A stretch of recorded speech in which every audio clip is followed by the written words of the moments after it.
श्री गुरुदेव दत्त. श्री गुरुचरित्र अध्याय 27. मदोन्मत्त विप्रांना योग्य शासन, पतितांचा उद्धार. श्री गणेशाय नमः. नामधारकाने सिद्ध मुनींच्या चरणांना वंदन करून विनंती केली, हे तारक सिद्ध मुनी, आपला विजय असो. आपले चरण कमल ज्ञानाचे फूल, सकल विद्येचा आगर आहे. आपले स्मरण करणारा भक्त आत्मभक्ती कमवतो. श्री गुरूंनी त्या अज्ञानी मूर्ख धनलोभी ब्राह्मणांना उपदेश केल्याचा पुढील कथा कृपया मला सांगा. प्रसन्न झालेल्या सिद्ध मुनींनी कथा आख्यान प्रचलित ठेवून निरूपण केले. हे पुण्यवंत नामधारका, सकल तीर्थक्षेत्राची मूर्तिमंत स्वरूप असलेल्या श्री गुरूंची महिमा अप्रतिम, अगम्य तथा प्रगल्भ गोचर आहे. श्री गुरूंनी त्या अल्पमती वेदवादींना नाना परीने समजावून सांगितले, परंतु त्या मदांध तामसी ब्राह्मणांनी त्यांचा हितोपदेश धिक्कारून वादविवादाचा आग्रह धरला. तथापि भ्रष्ट दृष्टिकोन असलेल्या त्या स्वयंघोषित विद्वानांनी श्री गुरूंना सामान्य शिक्षित व्यक्ती समजून श्री गुरूंच्या उचित सल्ल्याचे पालन केले नाही. त्यांना गुरूंचे असामान्य तत्व कळालेच नाही. तथापि दूषित दृष्टी असलेल्या त्या गर्विष्ठ वैदिक ब्राह्मणांनी श्री गुरूंचे निज स्वरूप आणि त्यांची योग्यता समजून न घेता एकतर त्यांच्याशी वाद घालण्याचा किंवा त्यांचा पराभव स्वीकारून जयपत्र लिहून देण्याचा आग्रह धरला.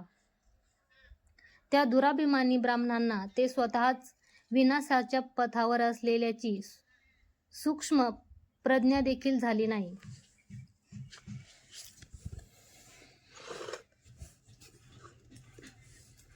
एखाद्याने गुरूंना असंमत असे वर्तन करू नये. तसे केल्याने त्याचा अरिष्ट परिणाम होतो व ते दुर्दैवाला आमंत्रित करते. श्री गुरूंना त्यांच्या अधम वर्तनासाठी योग्य परिपाठ शिकवायचा होता. याशिवाय त्यांच्या गैरवर्तनामुळे श्री गुरुजी त्यांच्यावर संतापले होते. श्री गुरु रागाने म्हणाले, ब्राह्मण हो, तुमच्या मनाप्रमाणेच सर्वविध होईल. विनाशकाल सन्निहित होताच माणसाची बुद्धी कार्य करत नाही. एकंदर त्यांनी आत्मघाताचा मार्ग स्वीकारला.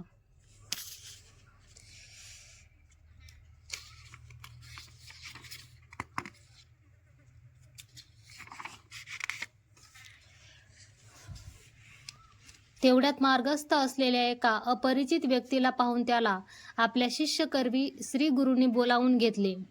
तेव्हा श्री गुरूंना कळले की तो दीन कुळातील त्याच गावाबाहेर वास करणारा एक अज्ञानी अत्यज आहे. श्री गुरूंच्या अमृत कटाक्षाने आपण कृतार्थ झालो, आपला चांडाळ जन्म सफल झाला असे म्हणत त्याने श्री गुरूंना दंडवत घातला. श्री गुरूंनी केलेल्या चौकशीवर त्याने स्वतःचा परिचय करून दिला. चिंतामणीच्या स्पर्शाने जसे लोह सुवर्णात परिवर्तित होते, तसे श्री गुरूंच्या कृपादृष्टीने तो पतित पावन झाला. श्री गुरूंनी आपल्या योगदंड एका शिष्याजवळ दिला आणि जमिनीवर 7 रेखा आखायला सांगितल्या. नंतर त्या मातंगाला एकामागून एक रेषा दाटून त्याच्या प्रत्येक जन्माविषयी कथन करायला सांगितले. मातंगाने पहिली रेष ओलांडली तेव्हा तो अतीव ज्ञान संपन्न झाला व त्याच्या पूर्वजन्मीविषयी सांगू लागला. पूर्वजन्मी तो किराळ कुळात जन्मला होता व त्याचे नाव वनरेखा असे होते.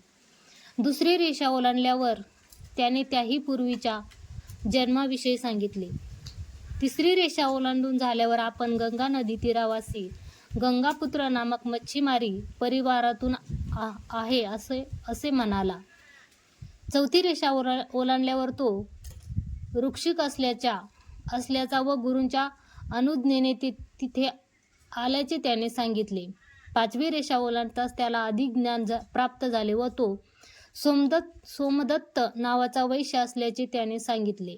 6वी रेषा ओलांडताच आपण उत्तम क्षत्रिय कुलोत्पन्न व गोदावरी नामक पुरुष असल्याचे कथन केले. शेवटी 7वी रेषा ओलांडली तेव्हा तो अत्यंत ज्ञान संपन्न झाला व आपण वाराणसी गावातील उत्कृष्ट वेदशास्त्रज्ञ ब्राह्मण कुलीन अध्यापक आहे असे त्याने सांगितले. हे सर्व ऐकून व श्री गुरूंची चमत्कारिक कृती पाहून तिथे जमलेले गावकरी अचंबित झाले. तेव्हा त्या अपरिचिताला उद्देशून श्री गुरुजी म्हणाले, हे ब्राह्मणोत्तमा, प्रख्यात वैदिक पंडिता, तू वेदशास्त्र संपन्न आहेस. तू इथे आलेल्या 2 ब्राह्मणांशी वाद करावयास सिद्ध हो. असा आदेश देऊन विभूती अभिमंत्रून त्याच्या शरीरावर शिंपडली. तत्क्षणी त्याच्या ज्ञानज्योत प्रज्वलित झाली. ज्या प्रकारे कावळा मानव सरोवरावर गेल्याने राजहंस बनतो, त्याच प्रकारे तो मातंग एक श्रेष्ठ ज्ञानी पुरुष झाला. ह्यापूर्वी वेदशास्त्राविषयी काही न जाणणारा तो पतित आता न अडखळता सविस्तरपणे वेदशास्त्राचे पठण करू लागला. हा चमत्कार पाहता वादविवादासाठी आलेले ते दांभिक ब्राह्मण भयभीत झाले. त्यांची जीभ टाळ्याला चिकटली. वादविवाद असू द्या, त्यांच्या तोंडातून शब्दच बाहेर पडेनात. बोलण्याचे सामर्थ्यच कुंठित झाले. कानांना ऐकूही येईना आणि दृष्टीबाधाही अनुभवून छातीत भयंकर कळा येऊ लागल्या. भयाने थरथर कापत ते श्री गुरुचरणावर कोसळले. गुरूंना लोटांगण घालीत शरण जाऊन ते भयचकित विप्र हात जोडून म्हणाले, हे सर्वव्यापी परमेश्वरा, तुम्ही विश्वमूर्ती आहात. आम्ही मदोन्मत्त होतो. आम्ही गुरुद्रोहाचा अपराध केला आहे. गुरु हा मुळातच निराळा असतो. तो सुख दुःखांसाठी कारणीभूत नसतो. आमच्या घोर अक्षम्य अनुचित अपराधाला क्षमा करा. आतापर्यंत विद्या मदाने आम्ही अनेक ब्राह्मणांची अवहेलना व अवमान करून त्यांचे मन दुखवले आहे. कृपया आम्हाला माफ करा. अज्ञानी अशा आम्हाला आपण साक्षात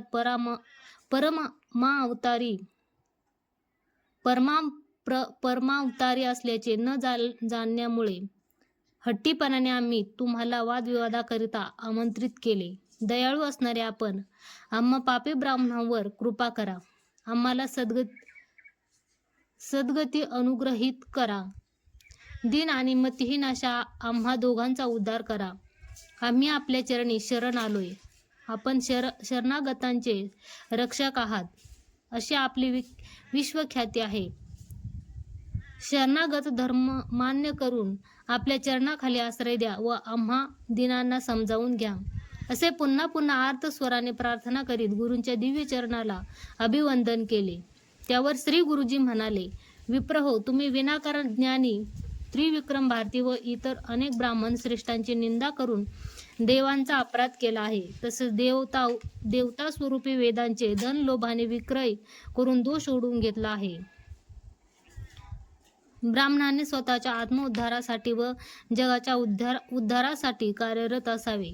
तुम्ही ब्राह्मण असून सुद्धा वैदिक ज्ञानाचा उपयोग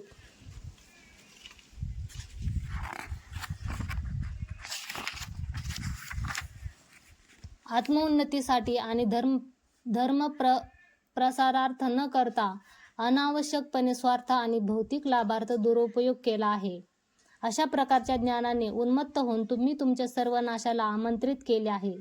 ज्ञान संपन्नताच तुमच्या सर्व नाशाला कारण आहे. आता तुम्ही भिकर अशा दोषांनी कलंकित झालेले आहात. त्याशिवाय मी तुम्हाला हितोपदेश करीत होतो, त्याचाही धिक्कार केलात. विचारहीन क्रियेमुळे व बेपर्वाईने तुम्हाला महादोषाचे पाप लागले आहे. तुम्ही आत्मघातकी आहात. तुमचा अपराध क्षमा करण्यायोग्य नाही. त्यास्तव तुम्ही योग्य शिक्षा भोगणारच. तुम्ही तत्काळ ब्रह्मराक्षस बनून तुमच्या हीन कर्माचे फळ अनुभवणार. केलेले पाप पुण्यकर्म फळ न देता व्यर्थ होत नाही, त्याची शिक्षा मिळतेच. तुमच्या पाप कृत्याचे प्रायचित्त झाल्याविना तुम्हाला सद्गती मिळणारच नाही. तुम्ही सत्य समजण्याचाही प्रयत्न केला नाही. विद्वत्तेचे बल तुमच्याजवळ असूनही अत्यंत तर्कहीन वर्तनाने तुम्ही गुरुदेवांच्या अनुग्रहाला पात्र होऊ शकला नाही. श्री गुरूंचे वचन ऐकून ते दिग्भ्रमित ब्राह्मण निराश व्याकुळ झाले. त्या गोंधळलेल्या मनस्थितीत त्यांनी श्री गुरूंना प्रार्थना केली, हे त्रिभुवन पालका, तुमच्या शापातून मुक्त होण्यासाठी काहीतरी उपाय सांगा. विद्या मद अनर्थकारी गुण आहे हे आम्हाला आत्ता समजले. विवेकरहित पंडिताला काही प्रयोजन नाही. केवळ विद्वत्तेने आणि पुस्तकीय ज्ञानाने काही प्रयोजन होत नाही. आमच्यावर दया करा आणि आत्मोद्धाराच्या ज्ञानाबद्दल आम्हाला मार्गदर्शन करा. आमच्या ज्ञानाची न्यूनता आहे. आपल्या अनुग्रहाविना आम्ही हा भवसागर पार करू शकत नाही. आमचा उद्धार करा. तेव्हा कृपानिधी श्री गुरुमूर्ती म्हणाले, विप्रजन हो, आजपासून 12 वर्षे तुम्हाला ब्रह्मराक्षस बनून राहावे लागेल. पण आतापासूनच तुम्ही पश्चातापाने परितप्त झाल्यामुळे तुम्हाला मनशांती लाभेल. त्यासाठी तुम्ही शुक्ल नारायण मंत्राच्या प्रथम चरणाचे सतत पठण करत राहिले पाहिजे. त्यामुळे तुम्हाला समाधान लाभेल. हळूहळू जेव्हा तुमचे पूर्वार्जित पापकर्म क्षीण होईल, तेव्हा तुम्हाला एका विद्वज्ञ संचारी ब्राह्मणाची भेट होईल. तेच तुम्हाला शुक्ल नारायण मंत्राचा उपदेश करतील. त्याच्या पुढील भागाचे तुम्हाला जेव्हा स्मरण होईल व त्याचे पठण कराल, तेव्हाच तुम्हाला सद्गती मिळेल. तुमचा पाप जन्म संपवून तुमची मुक्ती होईल आणि अनेक जन्मानंतर तुम्ही पुन्हा ब्राह्मण कुळी जन्म घ्याल. आता अजिबात विलंब न करता नदी किनारी जा. तेच तुमच्या वस्तीसाठी उत्कृष्ट स्थळ आहे. गुरूंची अनुमती घेऊन ते दोघे सत्वर नदीकाठी गेले. तिथे पोहोचताच त्यांना विपरीत हृदयवेदना होऊन त्यांचा प्राणत्याग झाला. गुरूंनी सांगितल्याप्रमाणे त्यांनी ब्रह्मराक्षसाचा जन्म घेतला. 12 वर्षानंतर गुरुकृपेने त्यांना सद्गती व स्वकर्माची फळे मिळाली. जे गुरुवचन टाळतात ते खरोखरच आत्मघातकी असतात. गुरुवचन हे सगळं इष्टार्थ साधक आहे. ते कधीही अपयशी ठरत नाही. पंचाटी एखाद्याने आपल्या गुरूंवर संपूर्ण श्रद्धा विश्वास ठेवावा, असे आख्यान सिद्धमुनींनी नामधारकाला सांगितले. श्री गुरुचरित्राचा पुण्य पावनकारक अशा कथाश्रवणाने धर्म, अर्थ, काम, मोक्षादी चतुर्विध परमपुरुषार्थ शीघ्र लाभतात, यात काही संशय नाही. इथे परम कल्याणकारी श्री गुरुचरित्राचा 27वा अध्याय संपन्न होतो. श्री गुरुदेव दत्त. श्री गुरुदत्तात्रयार्पणमस्तु.